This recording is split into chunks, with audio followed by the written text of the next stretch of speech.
The Eurozone crisis drags on with more political sparring between leaders. In Frankfurt, the president of the European Central Bank, Mario Draghi, bemoaned the time it has taken, 18 months so far, in setting up the EFSF, the EU's bailout fund. In Berlin, Prime Ministers David Cameron of Britain and Germany's Angela Merkel met trying to yet again load their big bazooka. One solution being fiercely debated is for the ECB to position itself as a lender of last resort, a solution that Mr Draghi, for one, is firmly set against. Credibility implies that our monetary policy is successful in anchoring inflation expectations over the medium and the longer term. I think this is the major contribution we can make in support of sustainable growth, employment creation, and financial stability. And we are making this contribution in full independence.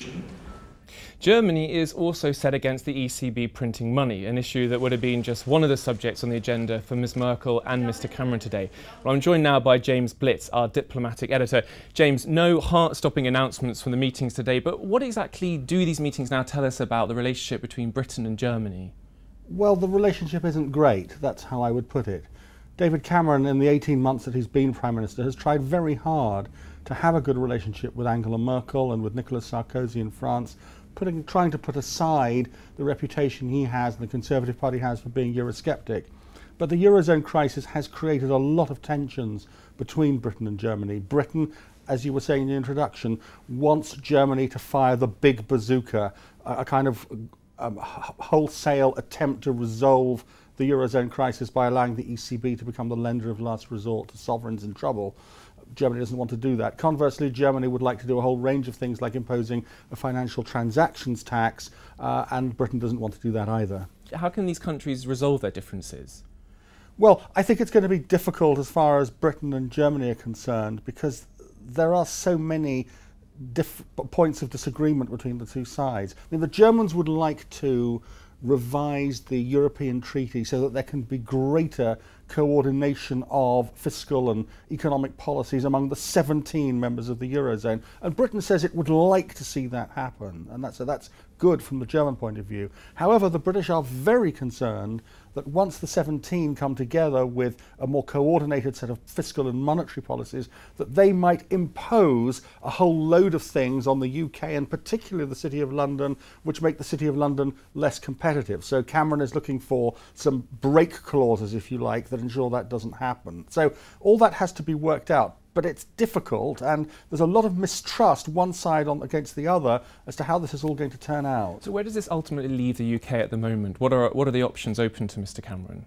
Well, I think if we assume that the Eurozone is going to stay intact, but that we're going through this process now of greater consolidation of economic and monetary policy among the 17, I think it's going to be very tough for the British. They are effectively going to be on the outside of decision making. They're going to be in a two-speed Europe, and that is something ultimately which the British don't particularly want either.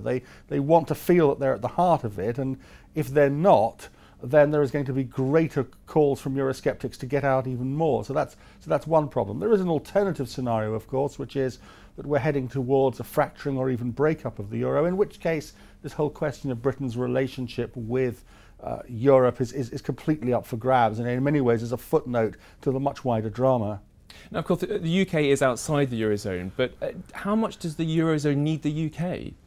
Well, the Eurozone countries have certainly wanted the UK to do a number of things. There was disappointment that the British did not contribute to the EFSF, the bailout facility for Greece, and so there was disappointment about that. And I think there's a sense as well in Germany and France that the British have generally sounded very unhelpful. They've sounded to the German and French media as though they're constantly demanding from the sidelines that there are quick resolutions to the Eurozone crisis, and that's irritated leaders a great deal. So I think from the European point of view, there's a wish that the British should look as though they are more constructive.